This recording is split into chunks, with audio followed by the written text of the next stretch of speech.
Hi friends, welcome to my channel tech bro के हाजिर हूँ एक नए सेशन के साथ। आज का सेशन एनसिबल सीरीज़ का सेशन 21 है, जिसमें हम डिस्कस करेंगे about trouble shooting play books and managed host.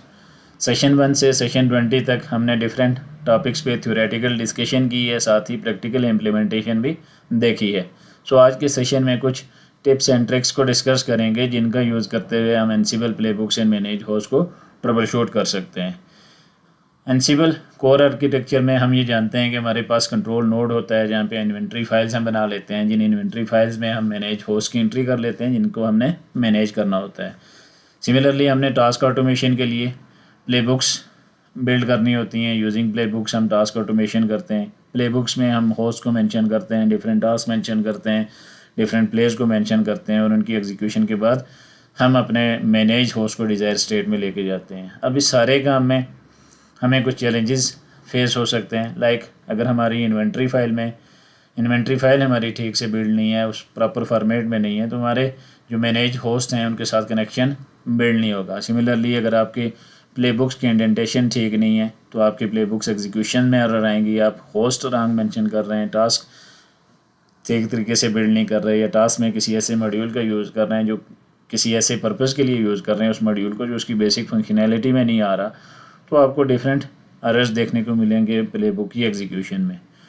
सो इस सारे ऑटोमेशन प्रोसेस में हमें डिफरेंट चैलेंजेस आ सकते हैं। उन चैलेंजेस के साथ हम कैसे डील कर सकते हैं, उनके लिए हमने कुछ टिप्स एंड ट्रिक्स को डिस्कस करना है। चलते हैं डॉक्यूमेंट की तरफ एंड वन बाय वन हम देखते हैं थ्योरेटिकल एंड साथ ही साथ प्रैक्टिकल देखते हैं कि कैसे हम उनके साथ डील कर सकते हैं। सो ट्रबल शूटिंग में पहला जो हमारे पास आ जाता है काम, वो है लॉग फाइल्स का। So logs play an important role for the troubleshooting. Logs आपकी ट्रबल शूटिंग में एक इम्पॉर्टेंट और रोल प्ले करते हैं, but by default Red Hat Ansible engine is not configured to log its output to any log file. Red Hat Ansible engine by default उसकी nature ऐसे है, कोई ऐसे कन्फिगर नहीं किया जाता कि किसी भी आउटपुट को लॉग करे किसी फाइल में, बल्कि ये आपको एक लॉगिंग इंफ्रास्ट्रक्चर प्रोवाइड करता है, जिसका यूज़ करते हुए आप लॉग्स को कन्फिगर कर सकते हैं। It provides a built-in login infrastructure that can be configured through log path। ये log path एक वेरिएबल होता है जिसका यूज़ करते हुए आप लॉगिंग इंफ्रास्ट्रक्चर बिल्ड कर सकते हैं। log path को हम मेंशन कहाँ पे करेंगे?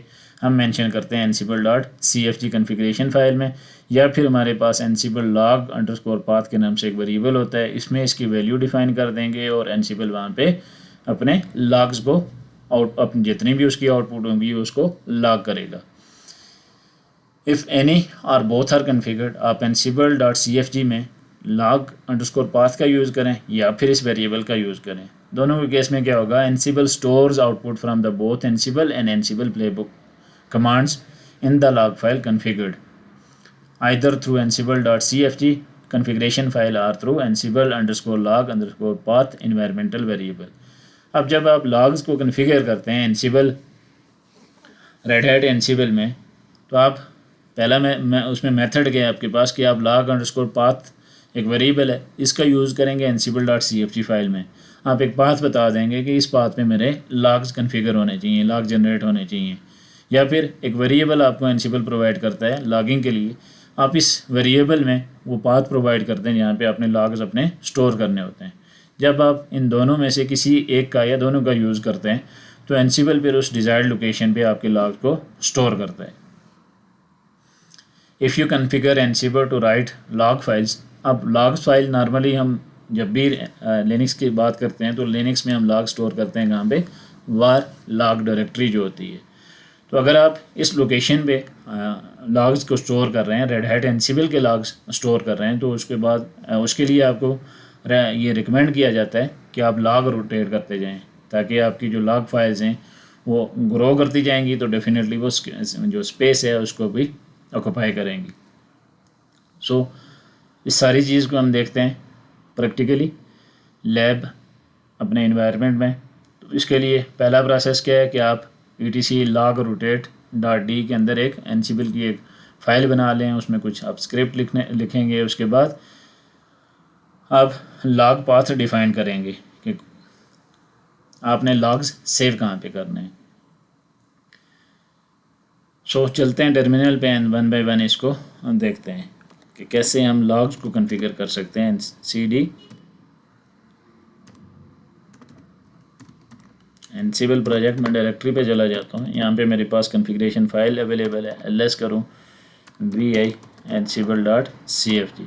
सो लॉग्स हम ये जानते हैं कि एनसिबल रेड हैट एनसिबल आपको लॉग्स खुद से नहीं वो आउटपुट करता, किसी भी फाइल में या किसी भी लोकेशन में वहाँ पे जनरेट नहीं करता। आपको एक मेथड प्रोवाइड कर देता है कि आप इसका यूज़ करते हुए क्या कर सकते हैं, लॉग्स को जनरेट कर सकते हैं। तो उसके लिए हम क्या करेंगे, एनसिबल ये log अंडरस्कोर पाथ इस डायरेक्टिव का यूज़ करेंगे ansible.cfg फाइल में। या आप यहाँ पे डिफ़ाइन कर सकते हैं, या फिर आप जो वेरिएबल है कैप्स में यहाँ पे देखें ansible underscore log underscore path, इस वेरिएबल में भी पाथ को डिफ़ाइन कर सकते हैं। सो हम क्या करते हैं, यहाँ पे इस पाथ को डिफ़ाइन कर देते हैं। कॉपी कर लेता हूँ इसी को एंड यहाँ पे मैं log पाथ डिफ़ाइन कर लेता हूँ। log underscore path equal to var log ansible dot log। यहाँ पे मैंने सेव कर लिया है इसको, अभी मैंने कॉन्फ़िगर नहीं किया हुआ इसको। ls करूँ अगर var log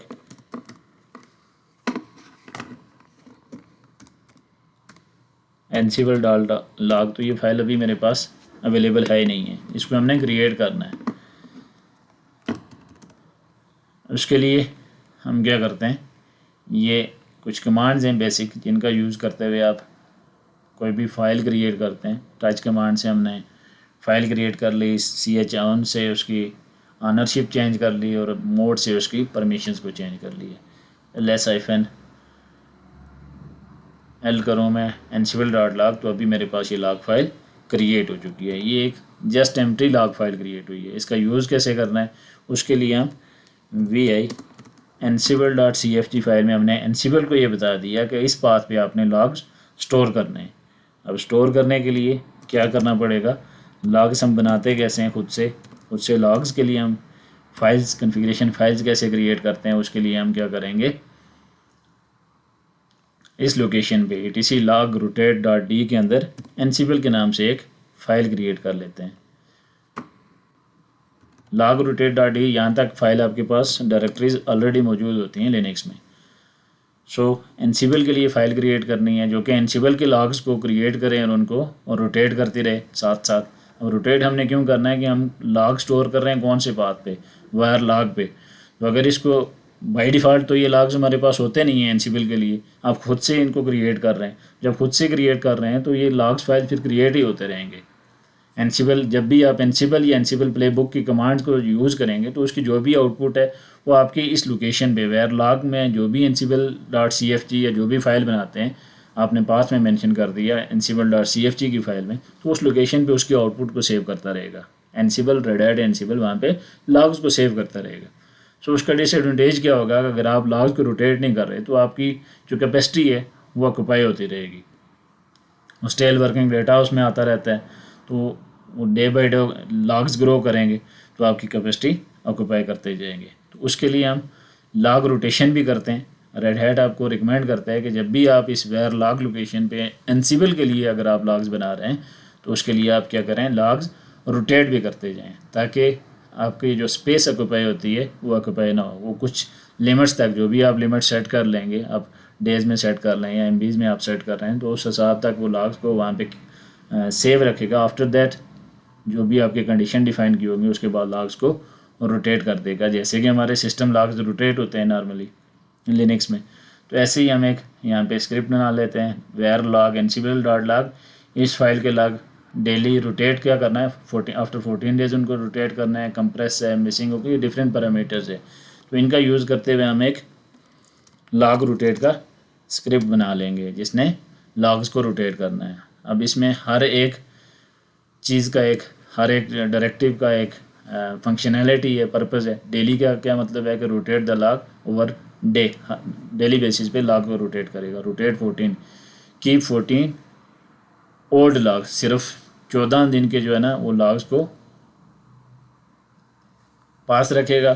compress compress old logs को कंप्रेस करेगा। डिले कंप्रेस का मतलब है compress starting from the second rotation, जो लास्ट रोटेशन हुई है उसको कंप्रेस करेगा, सेकंड लास्ट को कंप्रेस नहीं करेगा। मिसिंग ओके का मतलब है do not complain if the log file does not exist, अगर लॉग फाइल एग्जिस्ट ही नहीं कर रही है तो उसमें कोई एरर या कंप्लेंट ना करें। नोटिफाई एम्प्टी, अगर कोई फाइल एम्प्टी है तो उस केस में वो क्या करें, डू नॉट रोटेट। फिर इसी तरह क्रिएट 0640, ये उसकी प्रिविलेजेस हैं, उसके जो परमिशंस हैं वो हैं, create a new log file with these permissions, shared script, ensure post rotate run only once, and हर एक जो अब डायरेक्टिव हम यूज़ कर रहे हैं इस लॉग रोटेट स्क्रिप्ट में, तो उसके ये डिस्क्रिप्शन आ गई। उसके बाद ये पाथ हमने जनरेट कर दिया, तो अभी हमारे लॉग्स क्या हो गए, एनसिबल को हमने बता दिया कि आपने लॉग्स कैसे कहाँ पे सेव करने हैं और उनको रोटेट कैसे करना है। अब अगर मैं देखूं cat var log Ansible dot log, ये फाइल मेरे पास एम्प्टी है क्योंकि एनसिबल का हमने यूज़ नहीं किया।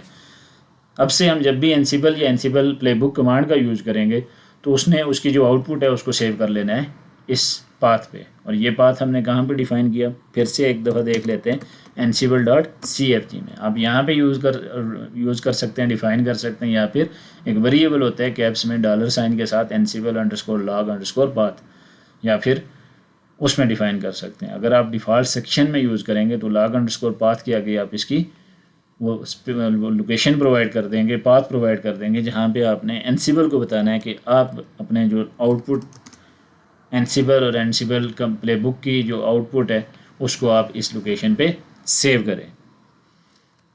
अब इस लोकेशन पे हमने सेव कर लिया तो रिकमेंडेशन क्या आ जाती है हमारे पास, रिकमेंडेड मेथड क्या आ जाता है कि आप जब भी एनसिबल को ये बता रहे हो कि आप लॉग्स को इस वेयर लॉग के अंदर सेव करें, तो उस केस में आप लॉग्स रोटेट भी करें ताकि आपकी जो स्पेस ऑक्यूपाई हो रही है डेली बेसिस पे आप एनसिबल या एनसिबल प्लेबुक कमांड्स का यूज़ कर रहे हैं, तो ऑटोमेटिकली आउटपुट को कहाँ पे सेव कर रहा है, इस लोकेशन पे। जब आपकी आउटपुट इस लोकेशन पे सेव हो रही है तो डेफिनेटली आपकी लॉग्स ग्रो कर रहे हैं और साथ ही साथ आपके जो स्पेस है वो भी ऑक्यूपाई हो रही है। तो उस केस में रिकमेंडेड मेथड क्या है कि आप लॉग्स को रोटेट कर लें। अब लॉग्स को रोटेट करने के लिए हमने क्या कर दिया, लॉग रोटेट की एक हमने कॉन्फ़िगरेशन फाइल बना ली जिसने लॉग्स डेली बेसिस पे रोटेट करने हैं। उसमें डिफरेंट डायरेक्टिव पैरामीटर्स का यूज़ किया, साथ हमने उसको बता दिया कि इस लोकेशन के लॉग्स आपने और रोटेट करना है। अब यहाँ तक हमारा काम एंड हो गया। अब हमने इसको टेस्टिंग करनी है। टेस्टिंग सपोज मैं यहाँ पे एक कमांड रन करता हूँ, एनसिबल all and -m module ping, एक कमांड मैंने रन की। तो इसका काम क्या है कि इसने जितने मेरे मैनेज होस्ट हैं उनको पिंग करके दे, मुझे टेस्ट दिखाना है कि ये आपके होस्ट पिंग हो रहे हैं या नहीं हो रहे। जैसे ही इसका रिज़ल्ट फाइनलाइज होता है तो उसके बाद फिर से हम जो एनसिबल के लॉग्स हमने जनरेट किए उनको देखते हैं। लॉग्स हमने कहाँ पे सेव किए हैं, var log Ansible dot log में। अब देखें यहाँ पे मेरे पास वो डेटा वो आउटपुट आ गई है जो भी मैंने एनसिबल कमांड यूज़ की। अब ls अगर करूँ तो मेरे पास कुछ यहाँ पे प्ले बुक्स हैं, कैट network.yml है, ये कोई मेरे पास प्ले बुक है। मैं इसको सपोज के ड्राई रन करता हूँ, एनसिबल प्लेबुक -c network.yml, इसको ड्राई रन करके देखता हूँ। अब इसकी जो भी आउटपुट होगी वो ऑटोमेटिकली मेरी उस लोकेशन पे सेव हो जाएगी। इससे पहले मैंने कौन सी कमांड रन की थी, एनसिबल की कमांड रन की थी, ये एनसिबल ऑल mn पिंग। उसके बाद मैंने कमांड दूसरी रन की है नेटवर्क कॉन्फ़िगरेशन के लिए, एक एनसिबल रोल्स का यूज़ करते हुए कोई प्ले बुक थी सैम्पल मेरे पास पड़ी, मैंने उसको रन किया। कमांड मैंने एनसिबल प्ले बुक की रन की है। अब इसकी जो भी आउटपुट होगी वो मेरे पास कहाँ पे सेव होगी, उसी लोकेशन पे वेयर लॉग ansible.cfg पे। इसको मैं कैंसिल कर लेता हूँ। फिर से अगर मैं वेयर लॉग फाइल को देखूँ तो ये देखें जितनी भी उसकी आउटपुट थी, जो भी मैंने एनसिबल या एनसिबल प्लेबुक से काम किए वो आउटपुट यहाँ पे सेव हो रही है। अब ऐसे ही अगर डेली बेसिस पे आप 100 ऑफ टास्क एंड प्लेबुक्स को रन कर रहे हैं तो आपकी डेफिनेट सी बात है ये जो लॉग फाइल है इस लोकेशन पे वेयर लॉग में जो आपकी एनसिबल की फाइल है var log ls-ltr ansible dot लॉग। तो इसका ये जो साइज़ है ये ग्रो करता जाएगा ऑटोमेटिकली। सो उसके लिए रिकमेंडेड प्रैक्टिस की इसको रोटेट करें। अब रोटेट करने के लिए हम बाय डिफ़ॉल्ट हमने क्या मेंशन कर रखा है कि आप डेली बेसिस पे रोटेट करो, एंड रोटेट जब करोगे तो उसमें आपने 14 डेज से जो लॉग्स हैं वो कीप मीन्स के अपने पास सेव रखने हैं, बाकी जितने भी लॉग्स होंगे वो रोटेट हो जाएंगे। तो अभी हम टेस्टिंग के लिए क्या कर सकते हैं, इसको फोर्सफुली रोटेट कर सकते हैं। फोर्सफुली रोटेट करने के लिए हम एक कमांड रन कर देते हैं लॉग रोटेट की। और लॉग किसके रोटेट करने हमने,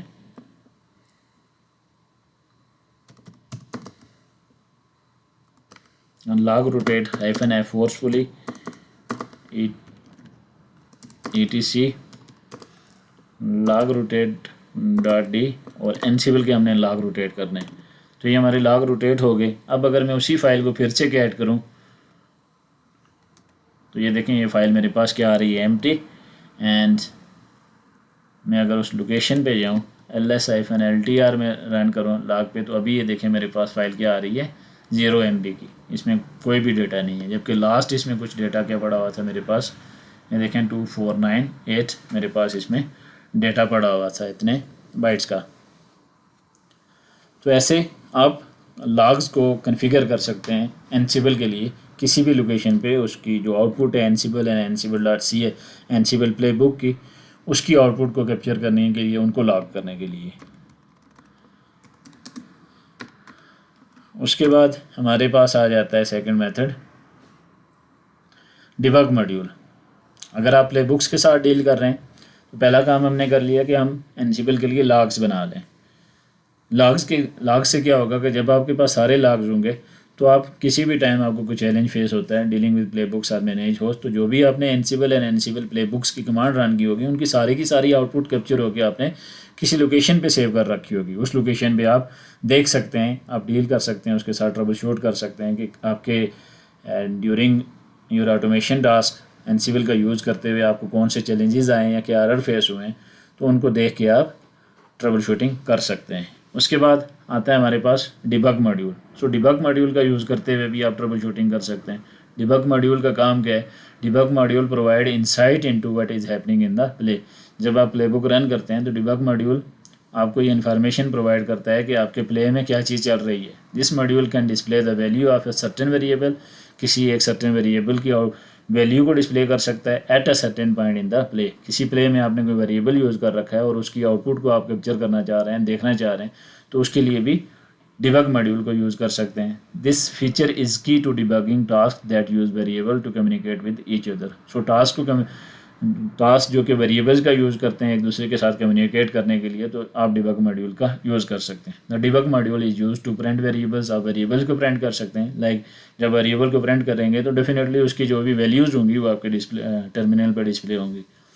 print custom messages, custom message अगर प्रिंट करवाना चाह रहे हैं तो वो भी लाइक आप टास्क रन कर रहे हैं, आपने 10 डिफरेंट टास्क रन किए और एट द एंड आप ये मैसेज प्रिंट करना चाह रहे हैं कि आपके सारे टास्क सक्सेसफुल रन हो चुके हैं, तो उसके लिए आप डिबग मॉड्यूल का यूज़ कर रहे हैं।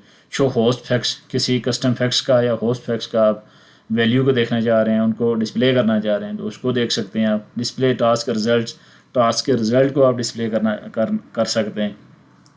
जैसे आपने टास्क रन की और उसके बाद आप ये चाहते हैं कि आपका टास्क को कंडीशन लगा लेंगे, अगर फेल हो तो आपके पास लिखा हुआ है टर्मिनल पे कि ये टास्क फेल हो चुका है ड्यू टू दिस रीज़न, या फिर आप ये डिस्प्ले करवा लेंगे आपके टास्क सक्सेसफुल हो चुके हैं, XYZ फेल हो चुका है। तो उसके लिए आप टास्क के रिजल्ट को डिस्प्ले करवाना चाह रहे हैं तो डिबग मॉड्यूल का यूज़ कर सकते हैं।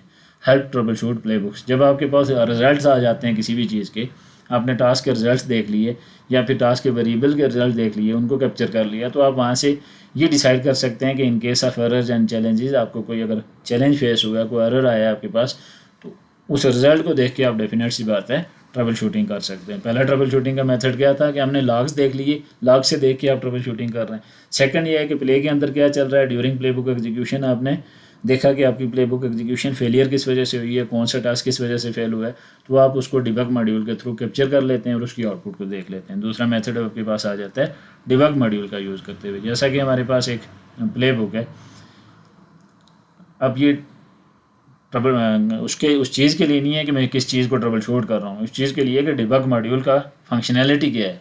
सो उस पर्पज़ के लिए ये मैं यहाँ पे एक प्लेबुक बना लेता हूँ vi debug.yml, किसी भी नाम से हो सकती है प्लेबुक। मैं मॉड्यूल का यूज़ कर रहा हूँ तो सेम मॉड्यूल नेम से उसको सेव कर रहा हूँ, तो सो दैट कि मैं इजीली इसको मेमोराइज कर सकूँ।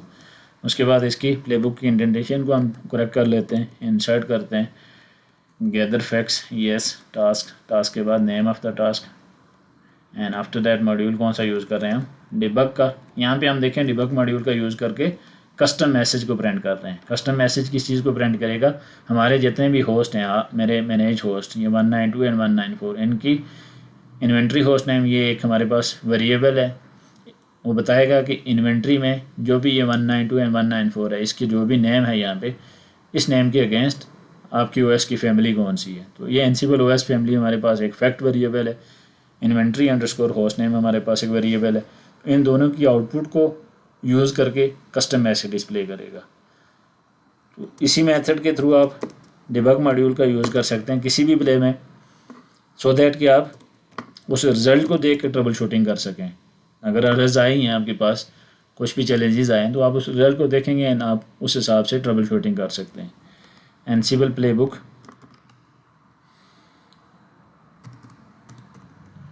debug.yml, इसको एग्जीक्यूट अगर मैं करूं तो मेरे पास यहाँ पे दोनों होस्ट की जो ओएस फैमिली है उसको ये डिस्प्ले कर देगा। तो this is the purpose of debug module कि आप डिबग मॉड्यूल का यूज़ करते हुए किसी भी आउटपुट को, प्ले के अंदर क्या चल रहा है उसको देख सकते हैं आप। वहाँ पे अगर एरर्स आ रही हैं कंडीशन डिफाइन कर लें कि अगर मेरे टास्क का रिजल्ट ये हो तो मेरे पास ये एरर आ जाए, तो उसको डिस्प्ले करके टर्मिनल पे, सपोज मेरे पास यहाँ पे कोई एरर होती है, ये एक एरर है, कंसिडर इट कि ये एरर है, तो इसको देख के मैंने ऑटोमेटिकली ट्रबल शूटिंग स्टार्ट कर लेनी है, मैं उसको देख के ट्रबल शूटिंग कर सकता हूँ। तो ये डिबग मॉड्यूल का आप ऐसे यूज़ कर सकते हैं। इसी तरह मैं अगर किसी टास्क के रिजल्ट्स को देखना चाहूँ d2.yml कर लेता हूँ, यहाँ पे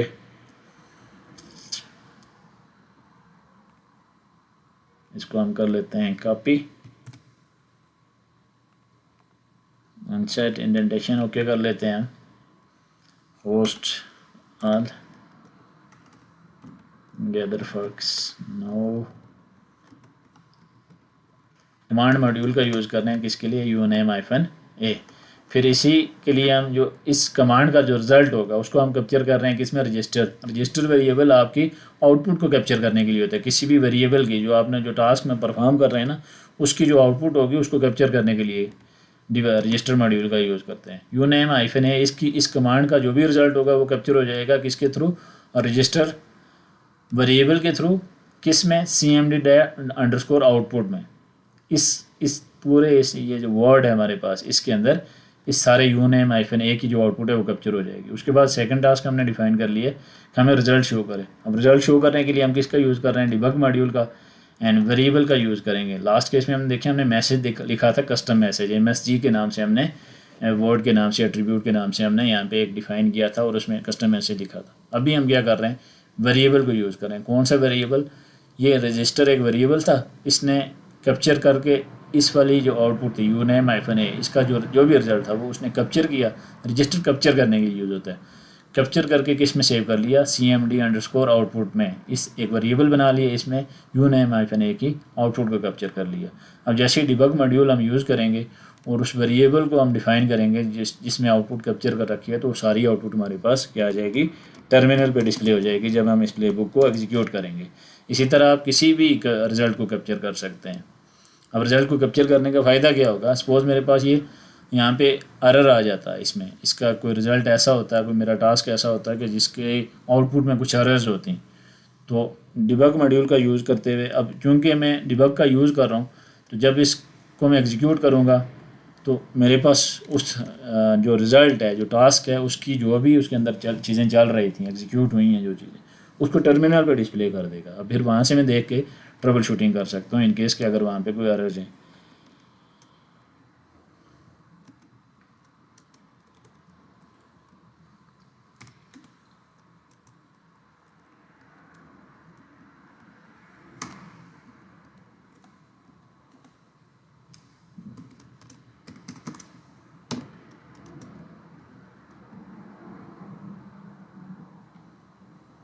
अब एक कमांड रन हुई है, ये प्ले बुक हमारी एग्जीक्यूट हो रही है, रन कमांड है देखें 194 पे रन हुई है। होस्ट हमने आल मेंशन कर रखे हैं तो सब पे ही रन होंगी, 194 192 उस पर रन होगी। और उसके बाद अब ये देखें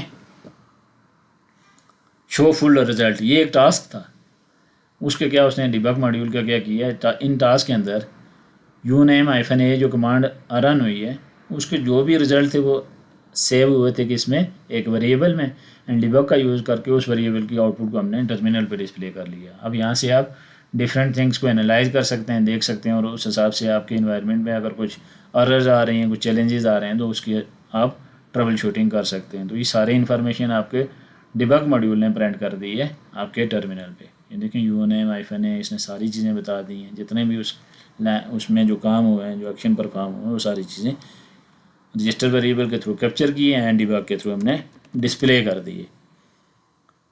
उसके बाद एरर्स को कैसे मैनेज कर सकते हैं, हमने हर एक सेशन में डिफरेंट प्लेबुक्स को रन किया और हमने रिकमेंडेड मेथड देखा था कि जब भी हम प्लेबुक को बिल्ड करते हैं तो उसमें क्या होता है, हम सिंटैक्स चेक करते हैं उसका सिंटैक्स ठीक है या नहीं, क्योंकि प्लेबुक बिल्ड करने का अपना एक स्टैंडर्ड मेथड है, उसकी इंडेंटेशन ओके होनी चाहिए। लाइक मेरे पास ये एक d2.yml है, तो अब अगर मैं इसकी इंडेंटेशन को यहाँ पे ख़राब कर लेता हूँ, प्लेबुक को अगर मैं रन करूँ तो रन करते हुए मुझे ये एरर देगा। तो उससे पहले क्या है, मेथड क्या है कि हमें इसका क्या कर लो, सिंटैक्स चेक कर लो। ये हम हर सेशन में यूज़ भी करते रहे प्लेबुक्स जब भी हमने बिल्ड किए हैं।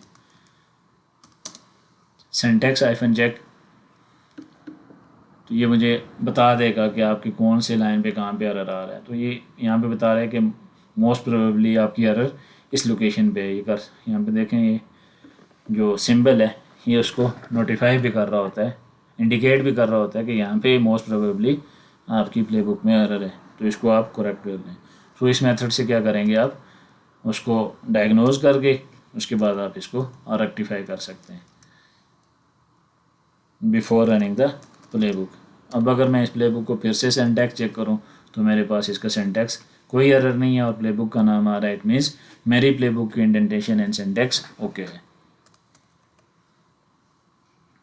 समटाइम इंडेंटेशन ओके होती है बट आप किसी रॉन्ग मॉड्यूल का यूज़ कर रहे होते हैं, तो उस केस में देखते हैं क्या होगा। मैं यहाँ पे डिबग की जगह डिबग के स्पेलिंग मिसमैच कर लेता हूँ, सपोज मैंने ऐसे कर लिया। अब अगर मैं प्लेबुक का सिंटैक्स चेक करूँगा तो सिंटैक्स तो मेरे पास ओके है, क्योंकि वो प्लेबुक के सिंटैक्स, हाँ यहाँ पे अगर आप किसी रॉन्ग मॉड्यूल का भी यूज़ कर रहे हैं तो उस केस में भी जब आप वो करेंगे, क्या नाम है, सिंटैक्स उसका चेक करेंगे, तो उस केस में भी आपको क्या बताएगा, एरर बताएगा अगर उसके वो मॉड्यूल एग्जिस्ट नहीं कर रहा। अगर लेकिन ये भी हो सकता है कि मॉड्यूल ये तो था कि डिबग मैंने उसके स्पेलिंग्स में एरर कर दी है, तो अब DEBUG डिबग के नाम से कोई मॉड्यूल नहीं है, उसने सिंटैक्स एरर दे दिया। अब यहाँ पे सपोज मैं यहाँ पे कर लेता हूँ यम।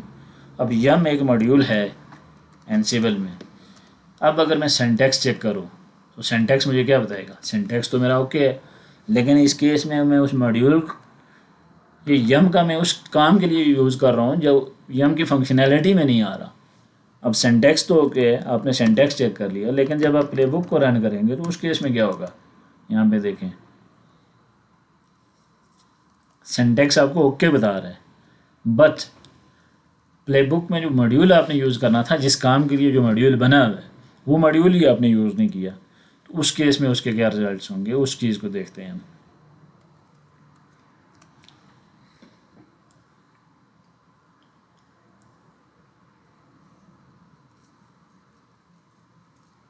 वेट करते हैं until the execution of this playbook.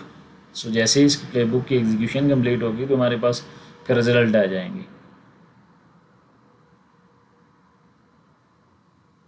तो ये भी एक चीज़ होती है कि आप उस प्रॉपर उस मॉड्यूल का सिंटैक्स चेक जस्ट आपके सिंटैक्स को चेक करेगा, इंडेंटेशन ठीक है आपकी, या कोई ऐसा मॉड्यूल तो नहीं है जो जिसका प्लेबुक में जिसकी एग्जिस्टेंस ही नहीं है, जिसकी एनसिबल में एग्जिस्टेंस ही नहीं है और आप उसका यूज़ कर रहे हैं। जैसे मैंने प्रीवियस एग्जांपल में क्या किया था, डिबग की जगह DEBUG लिख लिया था, तो उसने सिंटैक्स एरर दिया। अभी मैंने क्या किया, कि मैंने सिंटैक्स एरर को ही नहीं किया, लेकिन मॉड्यूल को रॉन्गली यूज़ किया है। ये यम मॉड्यूल वेरिएबल के आउटपुट को डिस्प्ले करने के लिए नहीं है, ये इसका पर्पज़ है आपके पैकेजेस को इंस्टॉल करना, लेकिन आप इसके लिए इसको यूज़ कर रहे हैं आउटपुट को डिस्प्ले करने के लिए। तो जब प्लेबुक एग्जीक्यूट होगी तो उस वक्त एरर्स आएंगे, ना कि आप सिंटैक्स एरर जब चेक कर रहे हो तो उस वक्त एरर होंगे। ये देखें डिबग करेक्ट मॉड्यूल है, डिबग की स्पेलिंग मैंने गलत कर ली है, तो इस केस में सिंटैक्स एरर आएगा, क्योंकि जब आप सिंटैक्स चेक करते हैं तो वो ये चेक करता है कि आपकी सिंटैक्स ओके है या नहीं है। अब सिंटैक्स ओके मीन्स कि मेरे पास DEBUGG के नाम से कोई मॉड्यूल एग्जिस्ट ही नहीं कर रहा, तो उसने उस एरर को कैप्चर कर लिया, उसने अंडरस्टैंड कर लिया। बट जब आप सिंटैक्स आपका ठीक होगा, लेकिन मॉड्यूल का आप यूज़ गलत कर रहे हैं, एक ऐसे मॉड्यूल का यूज़ कर रहे हैं जिसकी फंक्शनैलिटी डिफरेंट है और डिफरेंट पर्पज़ के लिए आप उसको यूज़ कर रहे हैं, तो उस केस में प्लेबुक एग्जीक्यूशन के टाइम पे आपके पास एरर आएगा। ये था डिबग मॉड्यूल की फंक्शनैलिटी की, कैसे डिबग मॉड्यूल को आप यूज़ करके ट्रबल शूट कर सकते हैं, एरर्स को देख सकते हैं, मैसेज डिस्प्ले कर सकते हैं। उसके बाद सिंटैक्स प्लेबुक्स को रन करने से पहले उनका सिंटैक्स चेक कर सकते हैं। तो ये डिफरेंट मेथड हैं ट्रबल शूटिंग के।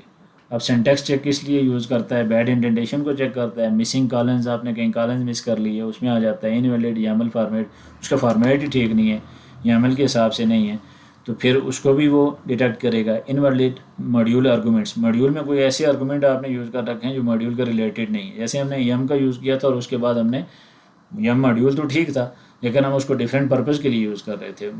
यम के आगे हमने लिख लिया वार, अब वार जो है वो डिबग मॉड्यूल का आर्गूमेंट था, जबकि हम यूज़ उसको यम के साथ कर रहे थे, उसने एरर दे दिया। अब एरर वहाँ पे कहाँ पे दिया, जब प्लेबुक की एग्जीक्यूशन कर रहे थे। मिसिंग रोल्स आर टास्क, को रोल्स एंड टास्क आपके अगर मिस हों तो उस केस में भी आपको एरर है। लाइक आप रोल्स बना रहे हैं, कोई टास्क बना रहे हैं और मास्टर प्लेबुक में आपने रोल कॉल तो कर लिया लेकिन वो रोल एग्जिस्ट ही नहीं कर रहा, तो उस केस में भी आपको एरर देगा। या रोल्स आपने बनाए हैं लेकिन रोल्स के इंडेंटेशन या उसका फॉर्मेट ठीक नहीं है YAML के हिसाब से, तो फिर भी आपके मास्टर प्लेबुक में वो एरर देगा। उसके बाद आ जाता है use hyphen step. Step module का किस लिए यूज़ करते हैं, स्टेप इस आर्गूमेंट का किस लिए यूज़ करते हैं हम। You can also use step option to step through playbook one task at a time. आप ये 1 by 1 आपको वो क्या करेगा, पूछेगा आपसे, वेरिफिकेशन आपसे एक इन टर्म के आपसे वेरीफाई करेगा कि इंटरेक्टिवली कि इधर आप इस स्टेप को एग्जीक्यूट करना चाहते हैं या नहीं करना चाहते। सपोज इसको क्लियर कर लेते हैं, VI साइड डार्ट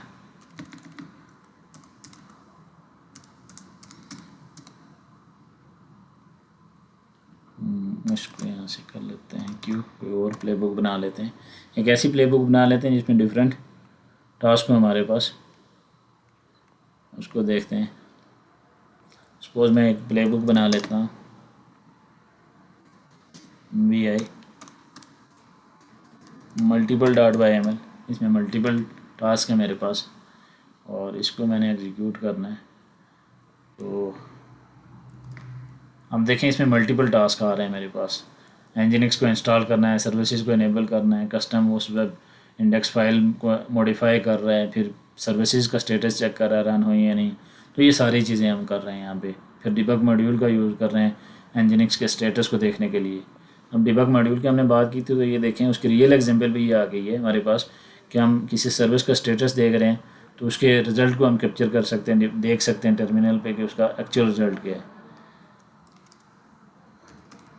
अगर उसका रिज़ल्ट ठीक नहीं होगा, लाइक सर्विस तो मेरे पास इंस्टॉल है, कन्फिगर है, बट चल नहीं रही, कमांड तो मेरी एग्जीक्यूट हो जाएगी लेकिन मुझे स्टेटस कैसे पता चलेगा। मैं डिबग मॉड्यूल का यूज़ करके देख सकता हूँ कि मेरी सर्विस डाउन है। सो यहाँ से हम ट्रबल शूटिंग क्या कर सकते हैं कि उस सर्विस को स्टार्ट करके इनेबल कर लें या उसको रिस्टार्ट कर लें, रीलोड कर लें, तो आप एक्शन उस हिसाब से परफॉर्म कर सकते हैं उस द नेचर ऑफ के आपने रिक्वायर्ड किस डिज़ायर स्टेट में मैंने जो उसको लेके जाना है।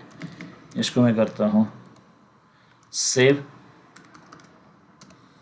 अभी हमारे पास मल्टी टास्क पे एक प्लेबुक है। अब अगर इस प्लेबुक को मैंने स्टेप बाय स्टेप मैंने ये देखना है कि मैंने ये स्टेप बाय स्टेप ये टास्क परफॉर्म करने हैं या नहीं। तो वो मुझसे इंटरेक्टिवली पूछे कि हाँ ये स्टेप आप परफॉर्म करना चाह रहे हो या नहीं। तो 1 बाय 1 फिर वो मुझे ऑप्शन देगा कि आप कंटिन्यू करना चाह रहे हैं, येस एंड नो। तो यहाँ पे एनसीबल प्लेबुक का नाम एंड देन स्टेप एक डायरेक्टिव का स्विच का हम यूज़ करते हैं। एनसीबल प्लेबुक हाइफन पहले हम कर लेते हैं सिंटैक्स,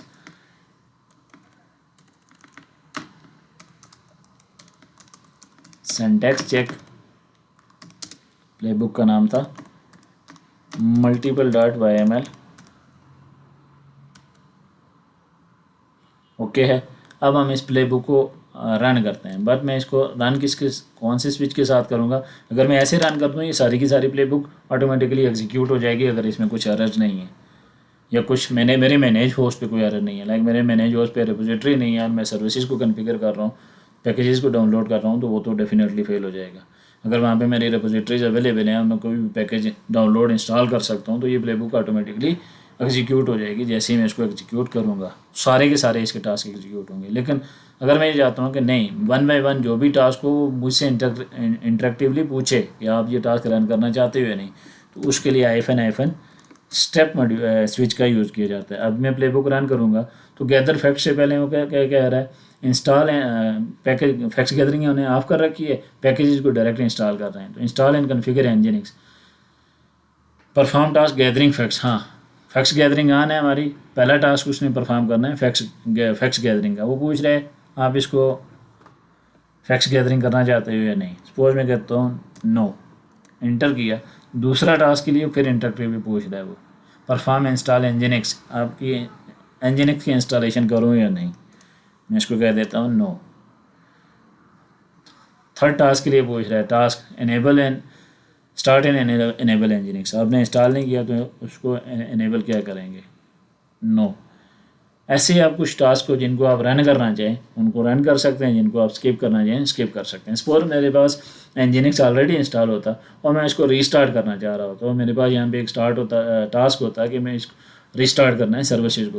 तो जैसे ही वो टास्क इंटरेक्टिवली यहाँ पे मेरे पास आता, वो पूछता है कि आप इस सर्विस को रीस्टार्ट करना चाह रहे हैं, तो मैं वहाँ पे यस कर देता, जो जस्ट वो मेरा जो टास्क है वो रन होता, बाकी के मेरी मर्ज़ी से स्किप हो जाते। डिप्लॉय इंडेक्स फाइल इसको भी कर देते हैं no. Verify nginx is running or not, suppose ये मेरे पास एक टास्क है, इसको मैं अगर यस करता हूँ तो ये चेक करेगा कि वो टास्क रन हो रहा है या नहीं हो रहा। Verify nginx is running or not, तो इसके लिए वो टास्क परफॉर्म कर रहा है, अभी परफॉर्म करने के बाद मुझे रिजल्ट देगा। ये देखें उसने वेरीफाई कर दिया। अब वो कह रहा है परफॉर्म टास्क शो एनजिनिक्स स्टेटस। अब मैं एनजिनिक्स का स्टेटस देखना चाह रहा हूँ, मैं कहता हूँ यस, तो उसने मुझे एनजिनिक्स का स्टेटस बता दिया। अब ये स्टेटस मैंने किससे देखा है, डिबग मॉड्यूल वहाँ पे डिफाइन किया था, वेयर का यूज़ करके उसके रिजल्ट डिस्प्ले किए थे। वो बता रहे हैं nginx status standard output nginx service XYZ जो भी उसके रिजल्ट हैं, सर्विस मेरी इनेबल है XYZ जो भी उसके रिजल्ट हैं। तो ऐसे आप ट्रबल शूटिंग कर सकते हैं, कुछ अपनी मर्ज़ी से, कुछ आप डिफरेंट मेथड का यूज़ करते हुए। उसके बाद आ जाता है नेक्स्ट हमारे पास आ जाता है स्टार्ट एट टास्क। आपके पास एक प्लेबुक में मल्टीपल टास्क हैं, यही प्लेबुक है एग्जांपल हमारे पास। आप उसको क्या करना चाहते हैं, किसी स्पेसिफिक टास्क को स्टार्ट करना चाहते हैं। लाइक मैं प्लेबुक अगर देखूँ multiple.yml, तो यहाँ पे हर एक टास्क का एक नाम है।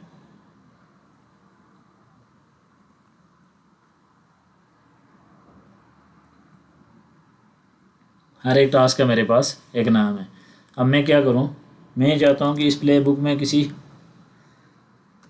एक काम करते हैं, इसको मॉडिफाई करते हैं, पैकेज इंस्टॉलेशन के बाद स्टेट रीस्टार्टेड कर लेते हैं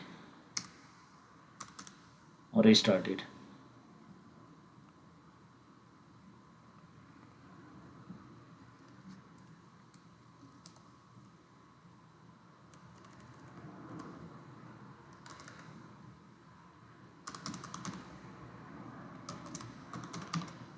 मैं चाहता हूं कि मेरे पास इस प्ले बुक में एक टास्क है जिसका काम है सर्विस को रिस्टार्ट करना। अब सर्विस मैंने पैकेज इंस्टॉल कर लिया, कस्टम इंडेक्स पेज बना लिया, सारी कॉन्फ़िगरेशन मैंने कंप्लीट कर ली, बट एट सम पॉइंट मुझे किसी काम के लिए, किसी भी पर्पज़ के लिए मुझे ये ज़रूरत पड़ती है कि मैं Nginx की सर्विस को रीस्टार्ट करता हूँ, तो बजाय इसके कि मैं पूरी इस प्ले बुक को रन करूँ, मेरे पास दो ऑप्शन है, या मैं अडॉक कमांड का यूज़ कर लूँ या फिर इसी प्ले बुक में मैं सिंपल इस टास्क को यूज़ कर लूँ जो इस सर्विस को रीस्टार्ट कर ले। तो उसके लिए एक हमारे पास स्विच यूज़ होता है कि इसका स्टार्ट एट टास्क, कि कौन से टास्क से आपने स्टार्ट करना है, उसको हम देख लेते हैं। एनसिबल प्लेबुक का नेम हमारे पास मल्टीपल डॉट बाई एम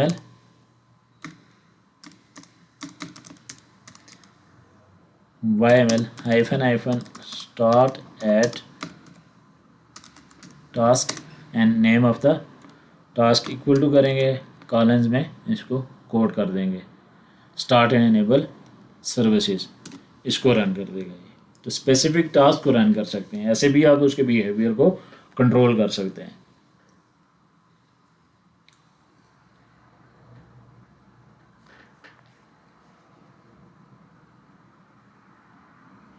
देखें पूरी प्ले बुक छोड़ के उसने सिर्फ वही टास्क क्या किया, स्टार्ट एट टास्क, उस टास्क को आपने एग्जीक्यूट किया। यानी कि प्ले बुक को आप कहाँ से स्टार्ट करना चाहते हैं, ना कि स्पेसिफिक एक टास्क को रन करना।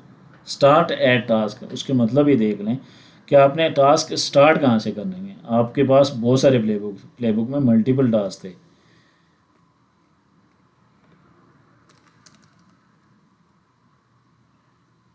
किसी टास्क को स्टार्ट करना, किसी टास्क को स्किप करना, किसी टास्क को रन करना, उसके लिए हमारे पास मेथड हाइफन स्टेप आपसे इंटरेक्टिवली पूछता है कि आपने इस टास्क को रन करना है या इसको इग्नोर करना है, एग्जिट आप इसको रन नहीं करना चाहते, तो उस केस में आप स्टेप का यूज़ कर लें। अगर आपने कोई टास्क स्किप करना है और उससे आगे के टास्क आपने रन करने हैं, तो उस केस में आप हाइफन स्टार्ट एट टास्क, कि कौन से टास्क से आपने स्टार्ट करना है। अब मेरे पास सपोज ये कंडीशन थी, प्लेबुक थी कि मैंने पैकेजेस को इंस्टॉल करना है Nginx को। अब उसके बाद था कि मैंने Nginx की सर्विसेज को रिस्टार्ट करना है और बाकी चीज़ें, बाकी टास्क डिप्लाई करना है, कॉन्फ़िगर करना है या परफॉर्म करना है। तो उस केस में मैंने उसको बता दिया कि आप यहाँ से स्टार्ट कर लो, जब भी प्लेबुक रन हो आप यहाँ से स्टार्ट कर लो, इससे पहले कि बाकी टास्क को छोड़ दो। तो ये एक स्पेसिफिक पर्पज़ के लिए यूज़ कर सकते हैं। किसी टास्क को अगर आप ये चाहते हैं कि वो काम आपके प्ले बुक में ऑलरेडी आपके मैनेज उस पर ऑलरेडी से हो रखा है, और आप ये चाहते हैं कि कुछ नया काम या उस प्ले बुक में जो बाकी के जो टास्क हैं वो रन हो, तो उसमें आप इस डायरेक्टिव का, इस स्विच का यूज़ कर सकते हैं। सो स्टार्ट एट टास्क क्या करता है, the start at task option allows you to start execution of a playbook from a specific task. किसी स्पेसिफिक टास्क से आगे के जो टास्क होंगे वो सारे के सारे अगर आपने परफॉर्म करने हैं, इंक्लूडिंग दैट टास्क जो आप उस कमांड में मेंशन करेंगे, तो वो सारे के सारे आप परफॉर्म कर सकते हैं यूजिंग दिस डायरेक्टिव या स्विच आप कह सकते हैं। उसके बाद आपने वर्बोसिटी देखनी हो, आप ये देख रहे होंगे आप कि कमांड के रिजल्ट हैं, तो वैसे भी लिनक्स में -v का यूज़ करते हैं वर्बोसिटी के लिए। तो इसमें फिर डिफरेंट ऑप्शन आ जाते हैं, सिंगल वी यूज़ करेंगे, double v, triple v and fourth, आप अगर 4 टाइम यूज़ करेंगे तो वो मतलब उसकी क्या करती जाएगी, एक्सप्लेनेशन को मज़ीद बढ़ा देता है। सिंगल वी करेंगे तो बेसिक आउटपुट शो करेगा, डबल वी यूज़ करेंगे तो show some output, input output देता है, useful for seeing module arguments, इस तरह की कुछ चीज़ें। तो जैसे जैसे आप इस वर्बोसिटी को बढ़ाते जाएंगे तो इन्फॉर्मेशन जो आपको वो शो कर रहा होता है वो आपके पास ज़्यादा शो होना शुरू हो जाती है। लाइक मेरे पास स्टार्ट -v कर लेता हूँ, तो ये प्लेबुक की एग्जीक्यूशन बैकएंड पे जो भी चल रही होती है वो सारी की सारी बता रहा होता है ये करना है। इसी तरह मैं इसको डबल भी बताऊँगा तो ज़्यादा डिटेल में चीज़ें बताएगा। देखें डिटेल ज़्यादा आई है मेरे पास। इसको मैं अगर वर्बोसिटी बढ़ा देता हूँ तो उससे भी ज़्यादा डिटेल में चीज़ें बताएगी, बैकएंड पे क्या चीज़ें चल रही हैं इस काम को करने के लिए, तो वो सारी चीज़ें बता सकते हैं। तो ये चीज़ें भी ट्रबल शूटिंग में आपके पास आती हैं। आप उस आउटपुट को देख के कुछ चीज़ें अगर ट्रबल शूट करना चाहें या उस प्लेबुक की एग्जीक्यूशन को रोकना चाहें या कोई और एक्शन परफॉर्म करना चाहें, तो आप उन रिजल्ट्स को देख के परफॉर्म कर सकते हैं। उसके बाद -c हम मल्टीपल टाइम यूज़ कर चुके हैं। -c या -f चेक का, -f चेक या -c किस लिए यूज़ होता है, स्मोक टेस्ट के लिए। स्मोक टेस्ट मीन आप ड्राई रन करते हैं, एक्चुअली आपकी प्लेबुक आपके मैनेज होस्ट पे कोई एक्शन परफॉर्म नहीं करेगी, वो बल्कि क्या करता है, एनसीबल प्लेबुक वो क्या करता है, स्मोक टेस्ट करता है। वो बताता है कि अगर आप ये रन करेंगे मैनेज होस्ट पे तो ये चेंजिंग आपकी पॉसिबिलिटी है कि आपके मैनेज होस्ट इस डिज़ायर स्टेट में जाए। सपोज मैं multiple dot y m l एक टास्क रन करता हूँ, प्लेबुक को रन करता हूँ, तो ये उसका ड्राई रन है। वो फैक्ट्स गैदरिंग करेगा, पैकेज उसने इंस्टॉल करना है नहीं करना है, कुछ चीज़ें अगर वहाँ पे चेंजिंग करनी है नहीं करनी, वो सारी की सारी यहाँ पे मुझे बताएगा, इस टर्मिनल पे मुझे बताएगा, ना कि एक्चुअली वो सोर्स पे डिप्लाई करेगा। तो ये ट्रबल शूटिंग में बड़ा इंपॉर्टेंट है। जैसे कि आप यहाँ पे देख सकते हैं, प्लेबुक को एक्चुअली उस डिज़ायर स्टेट में लेके जाने से पहले आप स्मोक टेस्ट कर लें उसका, और आप देख लें कि प्लेबुक जब ये रन करेंगे तो आपका मैनेज होस्ट किस स्टेट में चला जाएगा। अगर वो आपकी रिक्वायरमेंट के साथ मैच कर रहा हुआ तो आप एक्चुअली उस प्लेबुक को विदाउट स्मोक टेस्ट रन कर लें, अदरवाइज़ आप उस प्लेबुक में रिक्वायर्ड चेंजिंग कर सकते हैं। तो ये बड़ा यूज़फुल है ट्रबल शूटिंग के लिए। मीन्स आप एक्चुअल डिप्लॉयमेंट से पहले एक स्मोक टेस्ट कर लेते हैं कि आपके रिजल्ट्स क्या होंगे। तो अब क्या यहाँ पे उसने बताया कि ये वाला टास्क आपके मैनेज होस्ट पे कोई चेंजिंग करेगा, ये वाला टास्क आपका स्किप हो जाएगा, ये टास्क आपके रन होंगे, ये चेंजिंग नहीं करेंगे, एग्जीक्यूट होंगे, क्योंकि आपका डिज़ायर स्टेट्स ऑलरेडी स्टेट में था, यानी कि इंजीनिक्स ऑलरेडी इंस्टॉल्ड है। रीस्टार्ट होगा तो ये वाला जो टास्क है, स्टार्ट एंड एनेबल इंजीनिक्स सर्विस, जिसने सर्विसेज को रीस्टार्ट करना है, ये रीस्टार्ट करेंगी। ये कस्टम इंडेक्स ऑलरेडी डिप्लॉय है, इसमें कोई चेंजिंग नहीं आएगी, इंजीनिक्स का स्टेटस स्किप कर देगा। तो ये आपके पास यहाँ से एक आइडिया हो जाता है कि आपकी प्लेबुक के इम्पैक्ट क्या होंगे आपके मैनेज होस्ट पे। उसी डिज़ायर्ड उसी कंडीशन को आप माइंड में रखते हुए उसमें चेंजिंग कर सकते हैं बिफोर डिप्लाइंग प्लेबुक टू एक्चुअली कि आप उसको डिप्लाई करें। उसके बाद इसी के रिलेटेड एक चीज़ है कि जब आप Ansible playbook -FN check command का यूज़ करते हैं तो इसके बिहेवियर को आप कंट्रोल कर सकते हैं किसके थ्रू, चेक अंडरस्कोर मोड के through. Check underscore mode is equal to yes आप सेट करेंगे, तो जब भी आप प्लेबुक रन करेंगे तो उसने हमेशा, आप ये मेंशन करें या ना करें, प्लेबुक एनसीबल प्लेबुक की कमांड के साथ -FN चेक या -C आप मेंशन करें या ना करें, उसने ड्राई रन नहीं करना है, उसने स्मोक टेस्ट ही करना है। एंड अगर आपने किसी टास्क के साथ ये मेंशन कर दिया, चेक मोड की सेट कर लिया नो पे, तो जब भी आप ड्राई रन करेंगे, स्मोक टेस्ट करेंगे, तो वो उस टास्क के लिए स्मोक टेस्ट नहीं करेगा, वो उसको एक्चुअल में रन कर देगा। तो ये बिहेवियर कंफ्यूजिंग भी हो सकता है समटाइम। आपने किसी टास्क के साथ मेंशन कर दिया नो, और आप अपने ख्याल में ड्राई रन कर रहे हैं, जबकि उस टास्क के साथ क्या चीज़ मेंशन कर रखी है आपने, चेक मोड नो मेंशन कर रखा, तो वो टास्क, चेक मोड उस टास्क पे परफॉर्म ही नहीं कर रहा, चेक उस पर इफेक्ट ही नहीं कर रहा, क्योंकि चेक मोड नो कर दिए। तो इस केस में इसको आपने केयरफुली यूज़ करना होता है। इसकी एग्जांपल देख लेते हैं।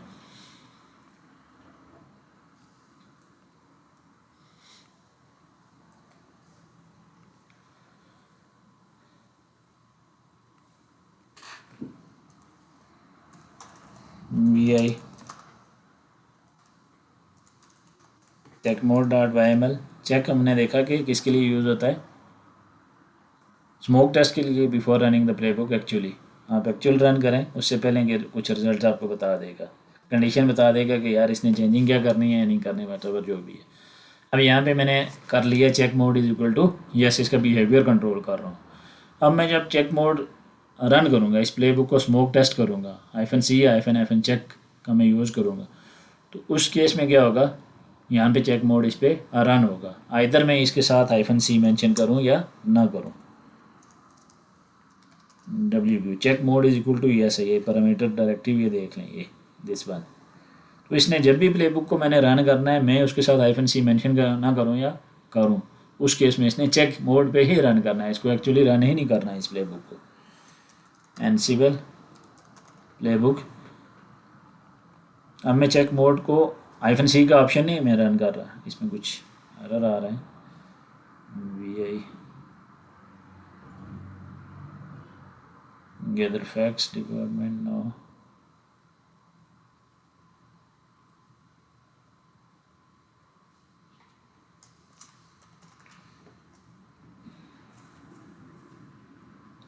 the error appear to be in home and civil on line 131 but may be offending name demonstrate check mode yes।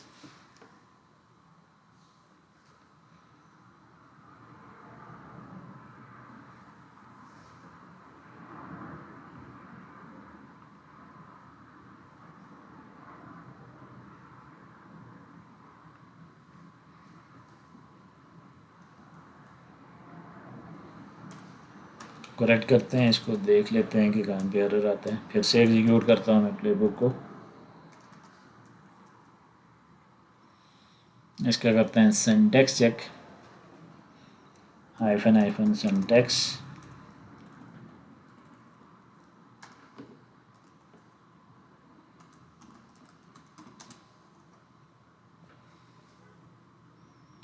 तो यहाँ पे एक आर्गूमेंट का इशू बता रहा है, मे बी इंटरप्रिकेट हो चुकी हूँ या फिर हमने रॉन्गली मेंशन किया है। इसको देख लेते हैं कि यहाँ पे क्या एरर आ रहा है एंड किस वजह से है। वी करता हूँ मैं चेक मोड .yml एंड इसको देखते हैं चेक मोड एंड इसको दिस इज़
ओके। अब हम अपनी प्लेबुक को करते हैं run execute.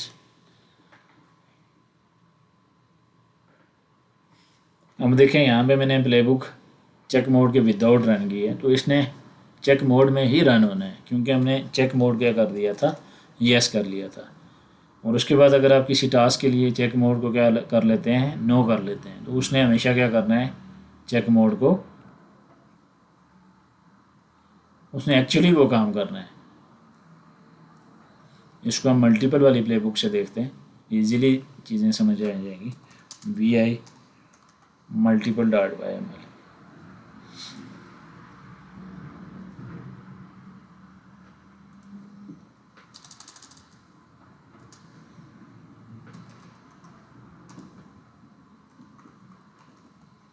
check underscore mode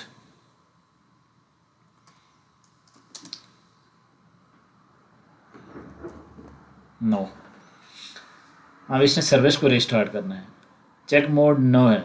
check mode no का मतलब ये है कि अगर मैं इस प्लेबुक पे चेक लगाऊंगा तो इसने स्मोक टेस्ट को रन, बाकी टेस्ट पे रन करना है। इस टास्क पे उसने स्मोक टेस्ट को रन नहीं करना बल्कि एक्चुअली परफॉर्म करना है, क्योंकि चेक मोड को मैंने नो कर दी है। एस्केप करता हूँ WQ। यहाँ पे मेंशन कर देते हैं मल्टीपल .yml हाइफन सी। हाइफन सी का मतलब ये है कि मैं स्मोक टेस्ट कर रहा हूँ, ड्राई रन कर रहा हूँ। मेरे जितने भी टास्क हैं वो ड्राई रन होंगे, स्मोक टेस्ट होगा उनका, वो एक्चुअली मेरे मैनेज होस्ट पे इम्पैक्ट नहीं करेंगे। जबकि एक टास्क जिसमें मैंने चेक मोड नो किया हुआ है वो क्या करेगा, एक्चुअली रन होगा। इवन कि मैं यहाँ पे क्या कर रहा हूँ, चेक मोड को रन कर रहा हूँ, वो सर्विसेज को एक्चुअल में रिस्टार्ट करेगा।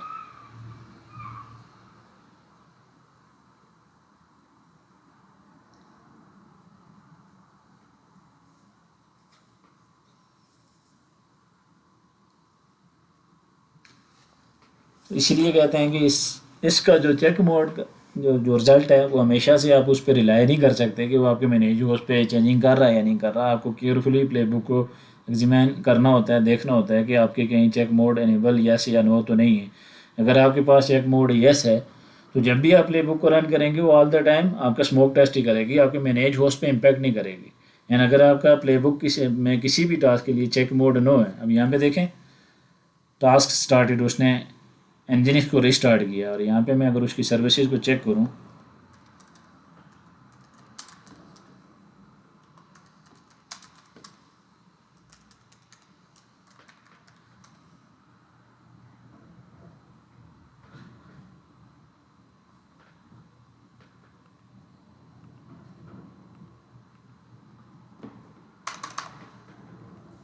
taking time. Control C, sudo su.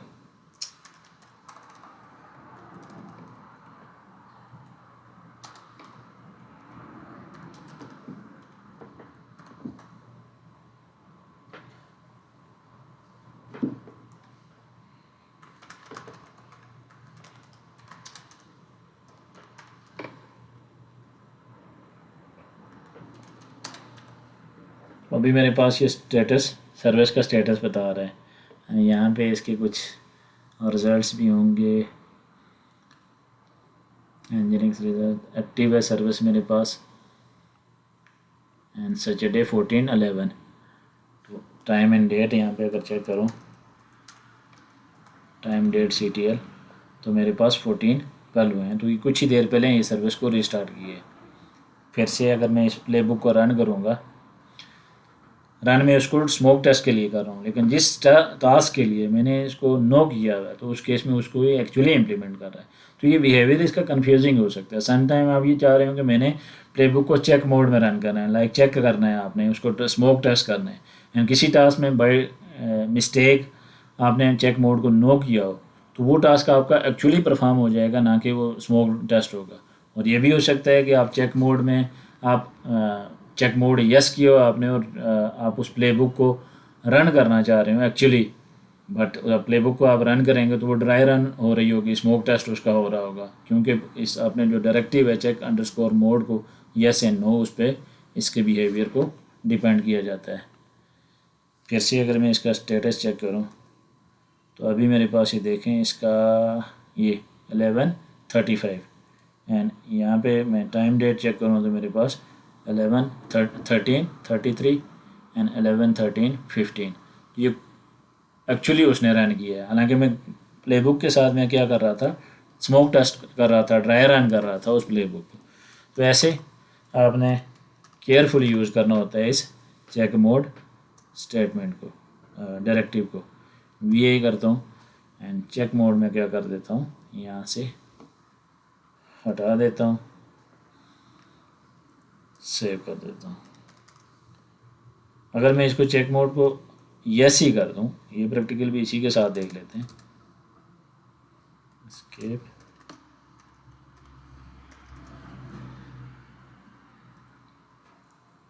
इसको मैं यस कर दूँ, मैं इस प्ले बुक को जब भी रन करूँगा जो सर्विस मेरी रिस्टार्ट नहीं होगी, ये वाला जो टास्क है ये परफॉर्म नहीं होगा, ये ड्राई रन नहीं होगा, बाकी ये हमेशा ड्राई रन होगा, बाकी के सारे जो एक्चुअली परफॉर्म होंगे, क्योंकि चेक मोड यस कर दिए। अब मैं C का ऑप्शन यूज़ नहीं कर रहा, -C का ड्राई रन नहीं कर रहा, मैं एक्चुअल में रन कर रहा हूँ। बट मेरा ये जो टास्क है स्पेसिफिक जिसके साथ मैंने चेक मोड = यस किया है, ये नॉर्मल वे में भी जब प्ले बुक रन होगी तो उस केस में क्या करेगा, ये टास्क ड्राई रन होगा, बाकी के सारे एक्चुअली इम्प्लीमेंट होंगे, वो एक्चुअली आपके जो मैनेज होस्ट है उस पर इफेक्ट करेंगे। वो अगर चेंजिंग होना हुई तो वहाँ पे चेंजिंग भी करेंगे।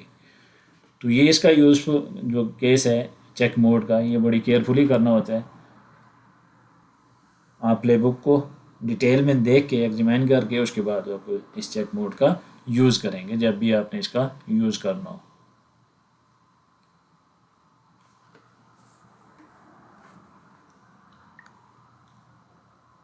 वेट करते हैं जब तक हमारी ये प्ले बुक एग्जीक्यूशन इसकी कंप्लीट होती। अब देखें, start and enable services, dry run तो हुआ है, एक्चुअली रन नहीं हुई होगी, हमारी जो सर्विस है वो चेंज नहीं होगी, क्योंकि हमने उसके लिए क्या किया हुआ था, चेक मोड को इनेबल किया हुआ था। टाइम एंड डेट CTL किया, 14:15 मेरे पास टाइम हुआ है। सिस्टम CTL अगर करके देखो इंजीनियरिंग्स को तो ये 14:13 से ही जो लास्ट एग्जीक्यूट हुई थी वहाँ भी रिस्टार्ट हुई है, एक्चुअली मेरे पास अभी 14:15 पे ही एग्जीक्यूट नहीं हुई है। तो ये है बिहेवियर आपके इस चेक मोड का, इसको केयरफुली यूज़ करना होता है। ये सेम वार्निंग हमने मेंशन कर दी है। उसके बाद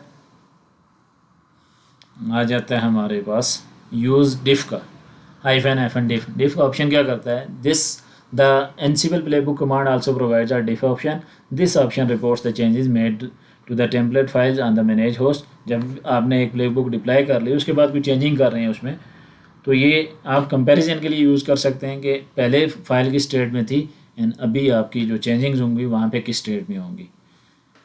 सो Diff statement shows before and after differences for any file that Ansible modifies. जिस किसी भी आप टेम्पलेट को फाइल को मॉडिफाई कर रहे हैं तो उसमें जो भी डिफरेंस होगा before and after diff statement से आपको देख सकते हैं उसको। लाइंस एडिट किए हैं, लाइंस रिमूव किए हैं, लाइसेंस चेंज किया, टेम्पलेट्स डिफरेंसेस आए हैं, कॉन्फ़िगरेशन फाइल्स आपने अपडेट किए, तो आप हाइफन डिफ ऑप्शन का यूज़ करेंगे तो उस केस में आपको क्या बताएगा, वो डिफरेंस बता देगा। तो इसके लिए हम एक एग्जांपल देख लेते हैं कि कैसे हमारे जो डिफरेंस डिफ एट्रीब्यूट है, डायरेक्टिव है, वो कैसे काम करता है। तो उसके लिए VI pb1.yml एक मैं प्लेबुक 1.yml के नाम से एक प्लेबुक बना लेता हूँ, जिसमें मैं एक फ़ाइल बनाऊँगा अपने मैनेज होस्ट पे।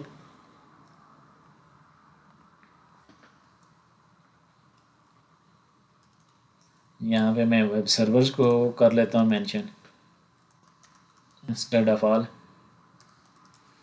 टेम्प डायरेक्टरी में मैंने एक फ़ाइल बनाई, उसके अंदर मैंने लिख लिया this is an original file content manage by एनसिबल। अब ये जो कंटेंट के आगे मैंने यहाँ पे लिखा हुआ है ना, ये सिंबल है, ये मल्टीपल लाइंस के लिए यूज़ किया जाता है। इसके बजाय आप ग्रेटर टू का भी सिंबल यूज़ कर सकते हैं। एस्केप करते हैं, इस प्लेबुक को रन करते हैं, एनसिबल प्लेबुक pb1.yml को रन करते हैं हम, एंड हमारे जो टेम्प लोकेशन है, टेम्प डायरेक्टरी है, उसमें ये एक फ़ाइल को बना लेगी।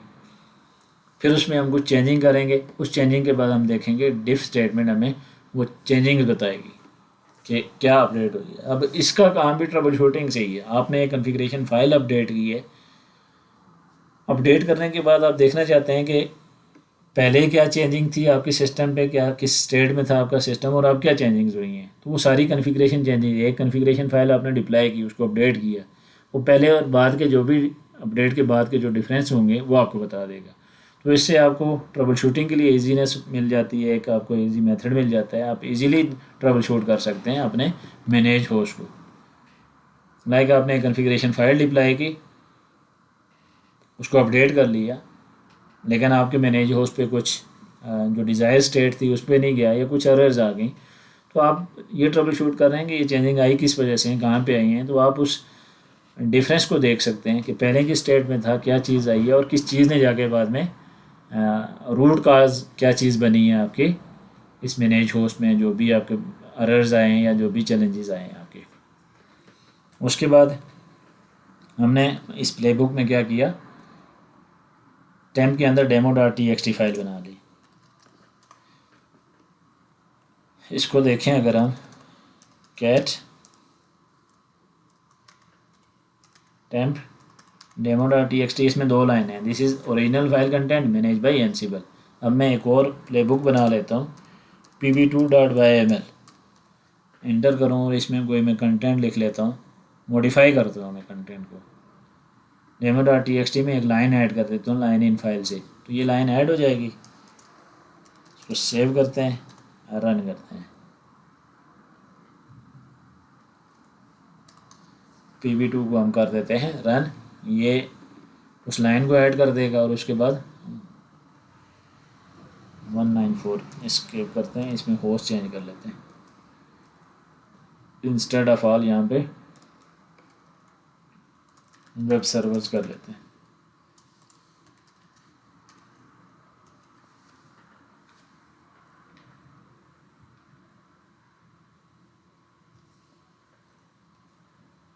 इस प्लेबुक ने क्या करना है, हमारी जो मैनेज होस्ट पे टेम्प के अंदर demo.txt फाइल थी उसमें एक और लाइन ऐड कर लेगी, ऐड होगी। अब मैं इसका डिफरेंस देखना चाहता हूँ, तो डिफरेंस कैसे देख सकते हैं आप, स्मोक टेस्ट भी कर सकते हैं या रियल में भी डिफरेंस आप देख सकते हैं। किसका डिफरेंस देखना है वो भी तो देखें हम, pb2 आपने लेटेस्ट रन की थी, अब वो डिफरेंस बताएगा कि क्या उसने डिफरेंस क्रिएट किया है।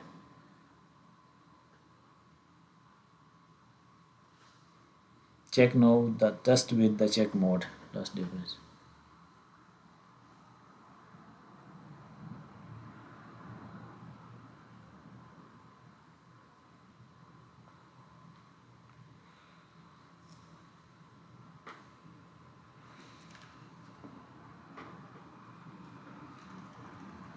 इस फाइल को हम देखते हैं कि इसने यहाँ पे this line was added by Ansible during modification. So अब अगर मैं इसका डिफरेंस चेक करना चाहूँ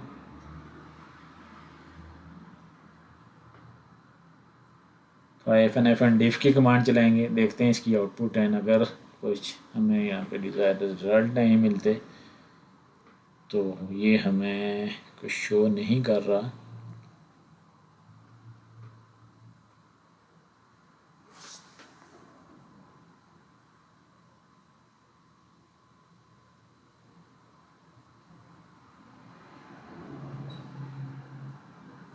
इसको करते हैं हम ट्रबल शूट। प्लेबुक को फिर से मॉडिफाई किए, फिर से मैं रन करता हूँ डिफरेंस के बगैर। वो एक लाइन मज़ीद उसमें ऐड करेगी।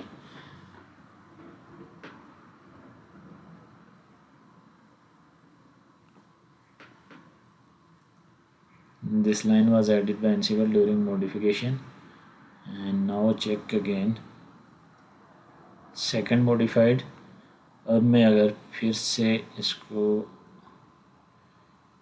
-हाइफन डिफ करूं तो it should show me changings, but ये कुछ चेंजिंग हमें बता नहीं रहा। इसी को हम करते हैं trouble shoot.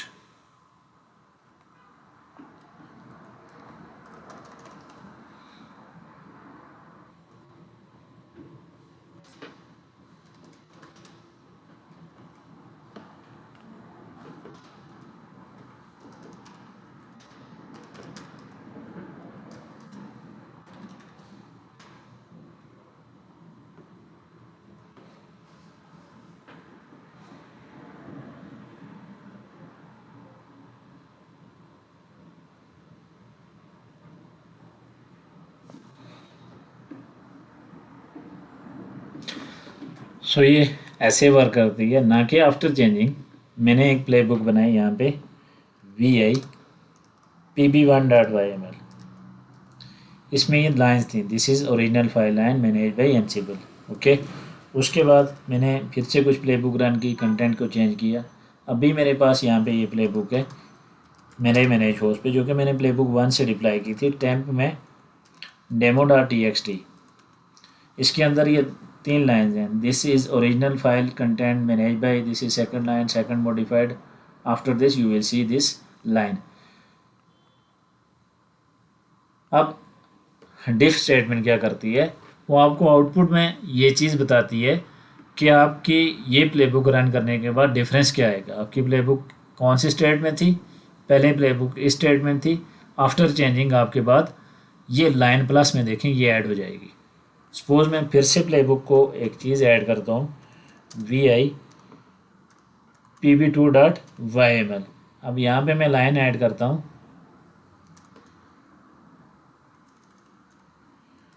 Welcome to tech pro AK, welcome to tech pro AK। Save कर लेता हूँ। अब अगर मैं -C के साथ इसको रन करूँगा तो मुझे ये क्या बताएगा कि ये डिफरेंस होंगे आपके, एक्चुअली परफॉर्म नहीं करेगा। विदाउट C स्मोक टेस्ट के बगैर रन करता हूँ प्लेबुक में तो ये प्लेबुक एक्चुअली मेरी रन हो रही है, और साथ ही यहाँ पे टर्मिनल पे मेरे पास डिफरेंस आएगा कि आपके इस प्लेबुक के रन होने से डिफरेंस क्या आ जाएगा, जो भी नई चीज़ वहाँ पे ऐड हो रही है। पहले कितनी लाइंस थी यहाँ पे, ये मैनेज होस्ट है मेरा, इस पे कितनी लाइंस थी 1 2 3 4 5। कौन सी लाइंस थी, this is original file content manage by Ansible, this line was added by Ansible during modification, second modified, after this you will see this line. ये ऑलरेडी वहाँ पे फाइल है। सपोज ये कोई कन्फिग्रेशन फाइल है, इसमें ये चीज़ें ऑलरेडी एग्जिस्ट कर रही थी। मैंने उस कन्फिग्रेशन फाइल को चेंज किया, और चेंज करने के बाद मैं अगर उसका ये चीज़ देखना चाहता हूँ साथ कि ये डिफरेंस क्या लेके आएगा, वो मेरी जो कन्फिग्रेशन फाइल है वो बाद में कैसे दिखेगी, ये मैं जब सेकंड प्ले बुक रन करूँगा या उसमें कुछ चेंजिंग करूँगा तो उसको आप कैसे रन कर सकते हैं -C -diff। तो -C क्या करेगा, स्मोक टेस्ट करके टर्मिनल पे आपको बताएगा कि ये डिफरेंस आपके मैनेज होस्ट पे आएगा, उस कॉन्फ़िगरेशन फाइल में ये चीज़ें ऐड होने वाली हैं।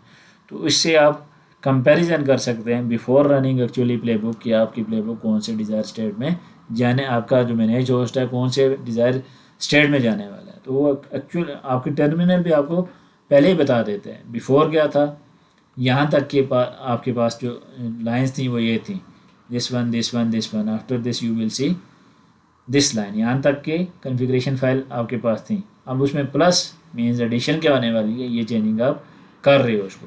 अगर मैं एक्चुअली इसको डिप्लाई कर दूँ, -c ना करूँ, तो यहाँ पे मेरे पास क्या आ जाएगा, ये एक्चुअली उसको इम्प्लीमेंट भी कर देगी और साथ ही साथ मुझे यहाँ पे डिस्प्ले भी आ जाएगा। तो ये चीज़ प्लस के साथ देखें, मेरे पास यहाँ पे बता रहा है कि पहले आपकी ये फ़ाइल ऐसे थी, अभी ऐसे हो जाएगी, ये हो गई है आपके पास, क्योंकि मैंने डेमो उसमें टेस्ट नहीं किया था, स्मोक टेस्ट नहीं किया। अभी अगर मैं ऐड करूँ तो मेरे पास ये देखें इस फाइल में एक लाइन और ऐड हो गई है, वेलकम टू टेकप्रो AK। तो ऐसे आप डिफरेंस दी -, डिफ जो स्विच एट्रीब्यूट है उसका यूज़ कर सकते हैं ट्रबल शूटिंग के लिए। प्लेबुक के लिए रिकमेंडेड प्रैक्टिसेस क्या हैं? Some recommended practices for playbook development are listed below. Use concise description of a play और अ टास्क। जब भी आपको प्ले टास्क लिखें उसकी डिस्क्रिप्शन मेंशन कर लें, ये टास्क किस पर्पज़ के लिए, ताकि जब भी कोई दूसरा बंदा उसको देखता है या एडमिनिस्ट्रेटर उसको देखता है तो उसको उस चीज़ के बारे में इजीली अंडरस्टैंडिंग हो, उसको डीपली गो थ्रू करने की ज़रूरत ना पड़े। इंक्लूड कमेंट्स, आप कमेंट्स ऐड कर दें, additional lines, inline documentation about task, आप कमेंट बता दें, कमेंट से आप उसको बता सकते हैं कि ये चीज़ किस पर्पज़ के लिए है। उसके बाद make effective use of vertical white spaces. आपके प्ले बुक्स हैं, वर्टिकल वाइट स्पेसेस का मतलब ये है, ये मेरी कोई प्ले बुक है, मैं VI multiple.yml को अगर ओपन कर दूं, यहाँ से इसको ओपन करते हैं multiple.yml, तो ये वर्टिकल वाइट स्पेसेस होनी चाहिए, ये मैंडेटरी हैं ताकि प्ले बुक आपकी उसकी रीडेबिलिटी बढ़ा देती है ये चीज़। अगर ये सारे टास्क ऐसे होते तो इसको पढ़ना, ये इसको मैं इसके साथ जोड़ दूँ, वर्टिकल वाइट स्पेसेस का यूज़ ना करूँ, तो ये एक कुछ चीज़ें आपको अंडरस्टैंड करना मुश्किल होंगी। जब भी आप इसको सेकंड टाइम देखेंगे या कोई और एडमिनिस्ट्रेटर देख रहा है तो इसको रीडेबिलिटी को थोड़ा कम्प्लेक्स कर देती हैं। इस चीज़ से बचने के लिए क्या कहते हैं, वर्टिकल वाइट स्पेसेस का यूज़ करना चाहिए। मैं यहाँ पे वाइट स्पेस का यूज़ कर रहा हूँ, इसको बैक कर देता हूँ, यहाँ पे मैं स्पेसेस यूज़ कर रहा हूँ, तो मेरे पास टास्क की विजिबिलिटी क्या है, बढ़ जाती है। मुझे पता है कि ये वाला जो टास्क है किस पर्पज़ के लिए लिखा गया है यहाँ पे, तो एक डिफरेंस भी क्रिएट कर लेता है, इसकी रीडेबिलिटी को बढ़ा देता है ये।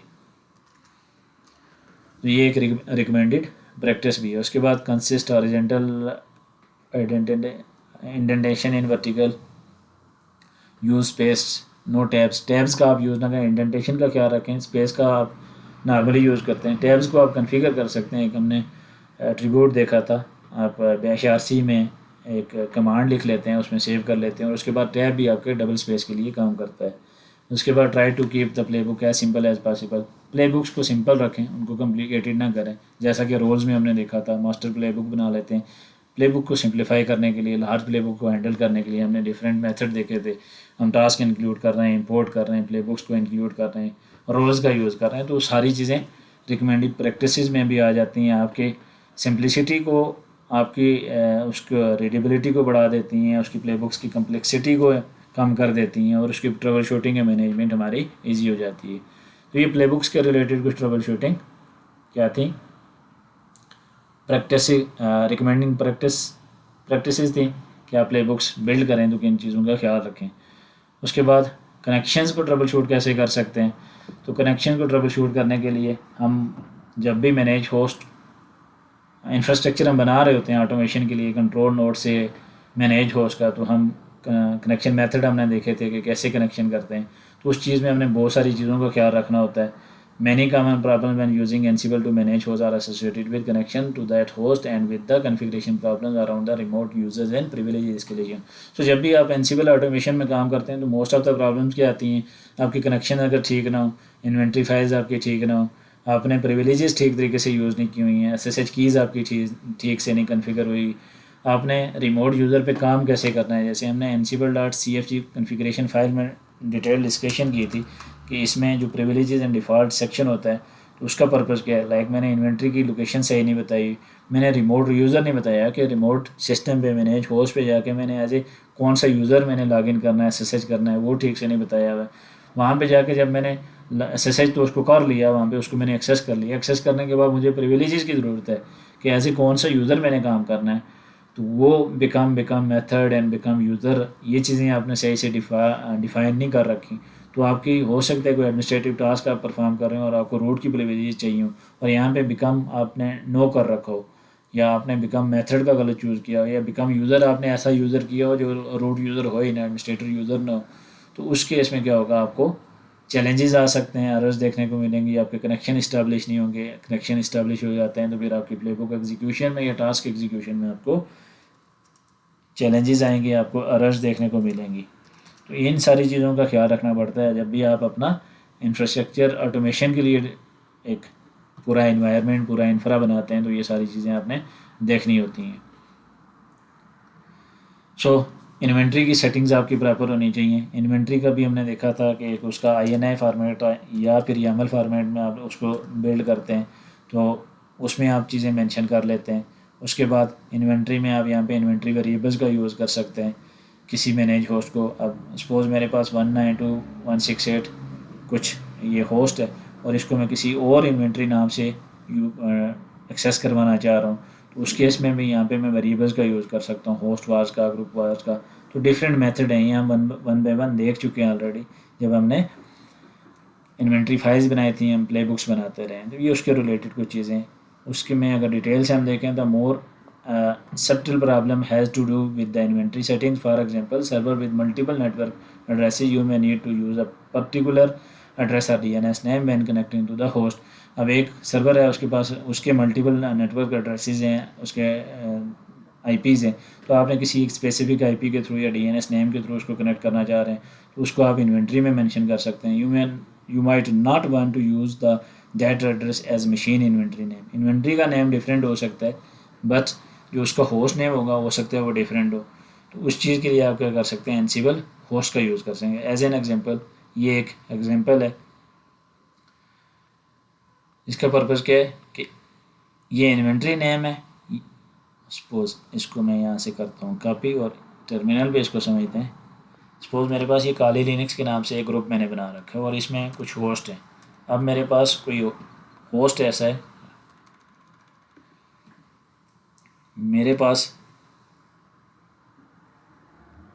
होस्ट ऐसा है जिसका फुली क्वालिफाइड डोमेन नेम हो रहा है, या उसकी IPs मल्टीपल है और मैं किसी एक सिंगल IP से उसको एक्सेस करूँगा, डेफिनेट सी बात है। बट इन्वेंट्री में मैं नाम उसका और यूज़ करना चाहता हूँ, तो मैं उसकी IP ansible_host वेरिएबल का यूज़ करके उसका नाम मेंशन कर दूँगा। लाइक फॉर एग्जांपल मेरे पास 192.168.244.192 ही है, इसको मैं इन्वेंट्री नेम इसको ये दे सकता हूँ, जबकि इसका अगर एक्चुअल होस्ट नेम है वो चेक करें हम, इसका FQDN वो है sendnode.lab.local, तो इसकी बजाय मैं कोई और भी नाम यूज़ कर सकता हूँ। तो ये रीडेबिलिटी को बढ़ा लेते हैं कुछ अपनी ईजीनेस के लिए। अगर यहाँ पे मैं सिर्फ सिंपल web1 लिख लूँ और उसका होस्ट नेम कौन से होस्ट के लिए ये नेम यूज़ करूँगा मैं, वो मेंशन कर सकता हूँ यहाँ पे। कुछ ऐसी चीज़ें ये डेली जो आपकी प्रैक्टिसेस आ जाती हैं, जब भी आप इंफ्रा बनाते हैं, अपना होस्ट ऐड करते हैं मैनेज होस्ट को इन्वेंट्री में, तो उस वक्त आप ये प्रैक्टिसेस परफॉर्म कर सकते हैं। जैसे एग्जांपल में उसने बताया कि ये इन्वेंट्री नाम है, जबकि उसके एनसिबल इसको कनेक्ट किसको करेगा, इस नाम से जब भी आप इन्वेंट्री में यूज़ करेंगे, जो भी IP आप यूज़ करेंगे उसको कनेक्ट करेगा। This is perfectly valid and widely use. Most of the time हम इस प्रैक्टिस को फॉलो भी करते हैं। This is useful way to control how Ansible connect to the manage host. Ansible को कनेक्ट कैसे करना है ये उस मेथड में आ जाता है। However it can also cause problem if the value of एनसिबल host is incorrect. अगर इसकी वैल्यू इनकरेक्ट है, एनसिबल_होस्ट में आपने IP कुछ और दे रखी है, तो उस केस में तो डेफिनेट सी बात है, अगर वो होस्ट ही नहीं है, एक्चुअल में नहीं है, तो उसको कनेक्ट कैसे करेगा।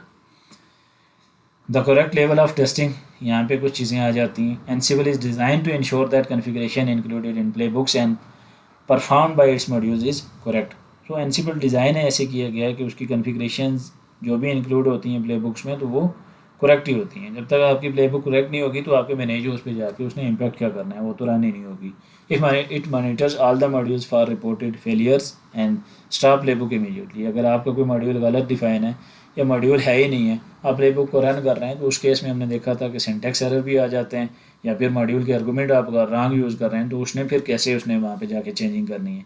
तो एनसिबल बाय नेचर ऐसी ही बनाई गई है कि वो ऑटोमेटिकली कुछ चेंजिंग नहीं कर सकती, या मिस्टेकनली कुछ स्टेट्स डिज़ायर स्टेट्स में नहीं लेके जा सकती, जब तक कि आपकी जो जिन फाइल्स के थ्रू, प्ले बुक्स के थ्रू, एडा कमांड्स के थ्रू उनका यूज़ आप गलत उस तरीके से ना करें।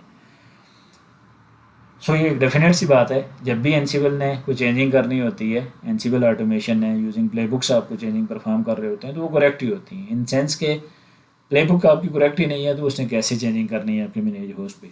सो पहला लेवल ऑफ करेक्टनेस यहाँ पे आ जाता है कि आपकी प्ले बुक ठीक है तो फिर वो करेक्ट चेंजिंग करेगी, अदरवाइज़ फिर आप ट्रबल शूटिंग कर सकते हैं कि प्ले बुक आपकी ठीक नहीं है, उसको ठीक करें। प्ले बुक ठीक है लेकिन ठीक पर्पज़ के लिए, एग्जैक्ट पर्पज़ के लिए, तो ये second level of troubleshooting आ जाता है।